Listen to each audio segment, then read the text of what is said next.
Il pourra plus dire, tu es gentil.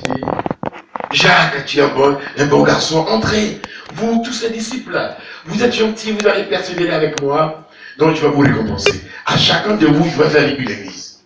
Donc, il y a l'église de Paul, il y a l'église d'André, il y a l'église de Barthélemy. Non, il y a de ça. Il dit son église à lui. Pas l'église de quelqu'un. Et la Bible appelle l'église l'épouse de Christ. Et un jour, il aura les noces. Le Seigneur va se marier à son église. Un jour, il va venir prendre son église.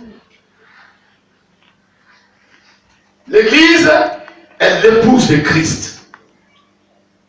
Et les pasteurs sont comme des eunuques, les gardiens de cette église. Les pasteurs doivent être des eunuques. C'est comme quelqu'un t'a confié sa femme. Tu ne dois pas la toucher, tu ne dois pas la violer.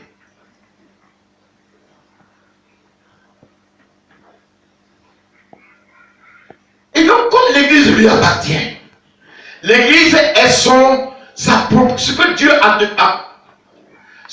a de plus cher, de plus grand sur cette terre, ce n'est ni l'or, ce n'est ni l'argent.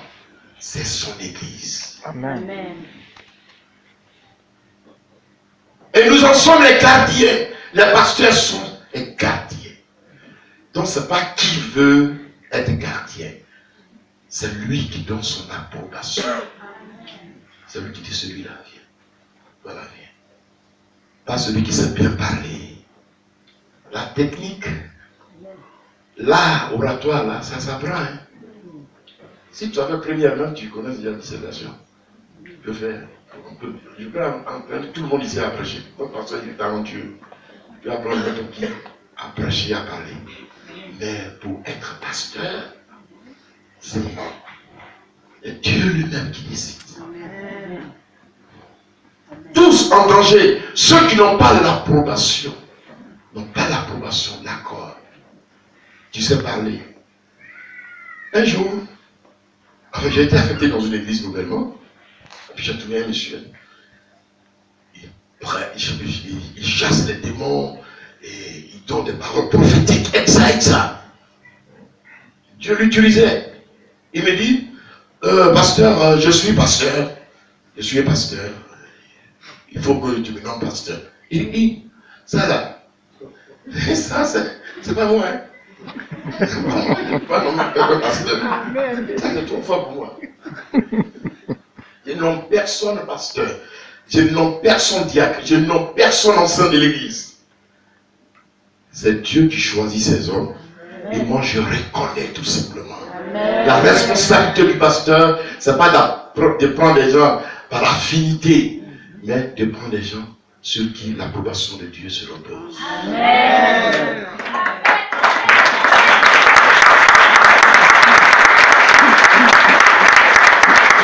Non, tu chasses les démons, hein? Donc tu es un chasseur de démons. Tu prophétises et je reconnais moi-même. Mais peut-être qu'un jour Dieu va t'appeler pour être un pasteur. Mais ton travail que tu fais à la cire, continue ça. Il ne va pas m'écouter. Il a quitté l'église. Moi je venais d'arriver. Une bonne partie du peuple a suffi. J'ai pleuré. Pourquoi? Parce qu'il savait qu'il allait mourir. Ah oui, ça, spirituellement. Et les gens là, qui conduisaient là, ça c'était terrible pour eux. Bon, 1 an, 2 ans, 5 ans. Ils grossissaient. C'est-à-dire, ils deviennent nombreux. Il dit, Seigneur, ce que tu m'as dit là, ce homme-là n'est pas pasteur. Ramène-le à la maison pour sa protection. J'étais à une conférence à Yamoussoukro. On finit. Et je vois quelqu'un qu'on transporte sur mon car. C'est Moïse. Qu'est-ce qui se passe? Prie pour moi. Prie pour moi. Je sens la mort. Je suis paralysé. Bien entendu, je dois prier. Je n'ai pas de choix. Hein. Moi, je suis pasteur, je ne suis pas prophète. Je ne suis pas prophète, je ne suis pas évangéliste. Les pasteurs là, ils ont cœur doux. Donc tu vas offenser au... Et donc, c'est un prophète de oui, c'est fini. On a différents caractères, hein, tout ça Dieu a mis ensemble. Tout à l'heure, il a parlé, moi je ne vais jamais dire ça. Ça, c'est, tu vois, c'est un prophète qui parle, c'est un apôtre qui parle. Avec les cris des enfants, personne ne dira jamais ça. Mais un homme comme lui, l'apôtre, il peut dire ça. Et puis il n'y a rien, mais tu passes, il y a un problème. Il va prendre ça mal. Amen. Donc le monsieur, il est parti. Plus tard, il est décédé. Il avait des dons de l'esprit, mais il n'avait pas l'onction pour être un pasteur. Il faut l'approbation. Si Dieu ne vous a rien dit, restez tranquille. Le pasteur a besoin de la... Et votre pasteur, voici la preuve de l'approbation de Dieu qui est sur lui. Réunir ce monde l'après-midi, ici en France, il faut que ce soit lui. Et je crois que Dieu va conduire ce couple. Dieu lui a donné une épouse formidable. Je l'ai appelé Noé. Je suis arrivé dans la maison il y a 2 semaines, j'ai dit c'est là, c'est ton Noé qui est là. La consolation, je l'ai vu de mes yeux là, j'ai dit ça là, c'est Noé.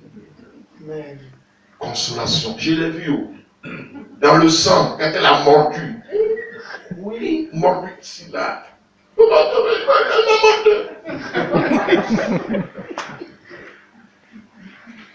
Les amis qu'on rencontre, les amis là, quand quelqu'un t'aime, il va divorcer. Mais ça, il n'a pas prévu qu'il est là. Il faut l'approbation. L'approbation. Un pasteur qui n'a pas l'approbation, l'église ne grandira jamais. Tout ce que vous allez faire là, ça ne va pas prospérer. Quand les anciens, tous ceux qui travaillent autour de lui n'ont pas l'approbation, rien ne marchera. Première condition, l'approbation du Seigneur. Il dit à Josué, je t'élèverai, c'est ça qu'il écrit, non? Devant tout Israël. Devant tout Israël, je vais montrer que je suis avec toi. Par des prodiges et des miracles. Je vais montrer que je suis avec toi. Et quand Dieu est avec vous, qui sera contre vous? Et quand Dieu est avec toi, là, c'est comme tu vis comme un ambassadeur.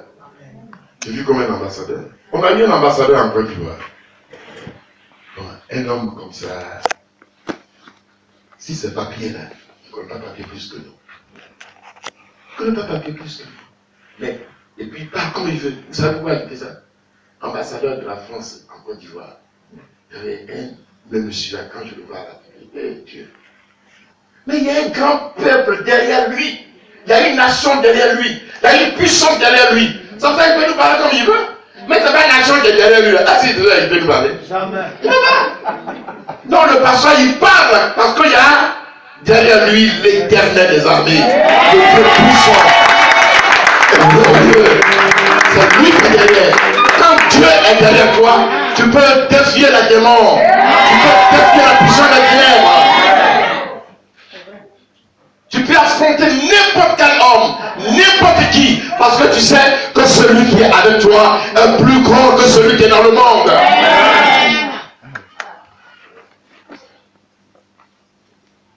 Condition numéro 1. Il faut l'approbation. Vous pouvez avoir une salle, une belle salle avec de belles chaises.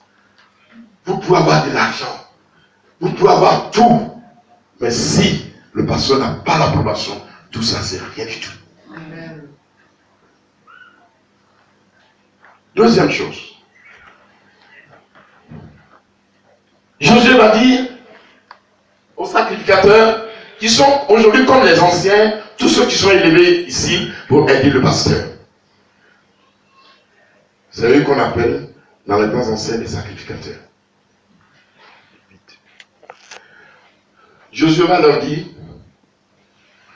on va traverser le Jourdain, mais vous là, prenez l'arche de l'Éternel, et puis le Jourdain a accru. Rentrez dedans. Quand vous allez rentrer dans l'eau là, ça va être à sec. Ah! Bon, les gens qui étaient avec Moïse. Moïse avait un bâton, il a mis dans l'eau, l'eau s'est coupée. Et lui, il dit, Ils n'ont qu'à monter dessus, ils n'ont qu'à monter dessus. Tu vois là. Tu veux le tuer?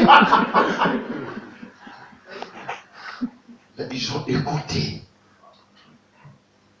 Et ils ont exécuté. Condition numéro 2. Tous ceux qui sont autour du pasteur, là, les aides du pasteur, doivent être des hommes soumis. La soumission.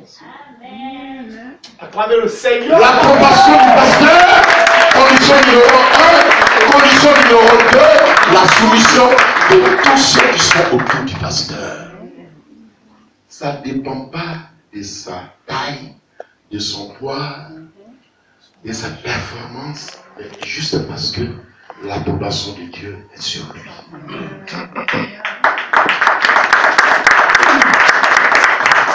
C'est comme vous les femmes, hein? C'est comme vous les femmes, là je ne sais pas ce que vous avez applaudi. C'est comme vous les femmes. Dieu dit, soyez soumis à vos maris. Ce n'est pas une affaire de performance.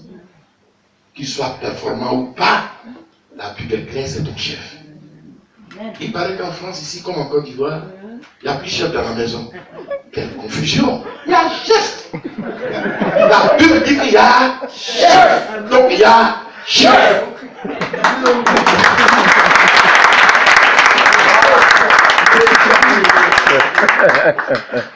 Donc les anciens qui entourent le pasteur sont des hommes Soumis. Je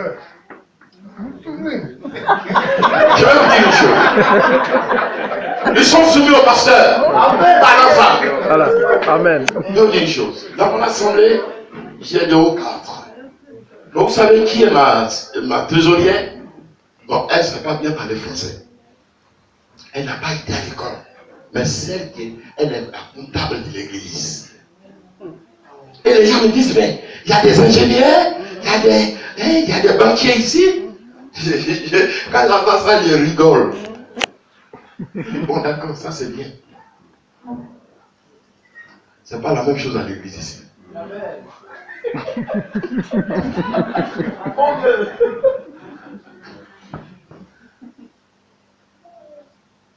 La comptable de l'église, mon collaborateur, là, condition numéro 1, soumis. Soumission. Obéissant. Condition numéro 1. Ce n'est pas des diplômes. Ce n'est pas des diplômes, hein. Comptez la gloire de l'église, on ne demande pas diplôme. On demande obéissance. Si tu as diplôme, quand tu n'es pas obéissant, tu es disqualifié. Les agriculteurs là, pour faire un... Toi, maintenant, tu vis en danger. J'ai dit aux anciens, aux diacres, aux chrétiens, vous savez, celle qui va être comptable dans l'église, c'est celle qui sera capable de mettre sa vie en danger pour l'église. De risquer sa vie pour l'église. Si vous n'êtes pas capable de risquer votre vie pour l'église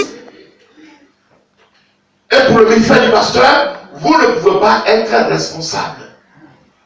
Si votre cœur n'est pas dans l'église, vous ne pouvez pas être responsable. Alors comment je peux savoir que quelqu'un a son cœur dans l'église? La Bible dit que là où se trouve ton trésor, c'est là que se trouve ton cœur. Donc je regarde ceux qui ont leur cœur dans l'église. C'est eux qui sont responsables dans l'église. Comment je peux savoir que quelqu'un a son cœur dans l'église? C'est quand ça dit me payer.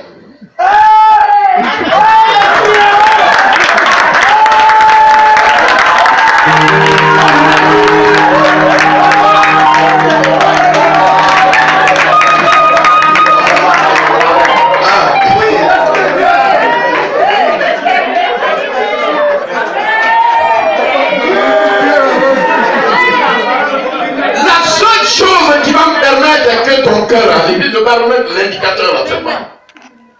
Ton cœur à l'église, ça veut dire ton argent est à l'église. Si ton argent n'est pas dans l'église, ton cœur n'est pas à l'église. Ah, c'est clair.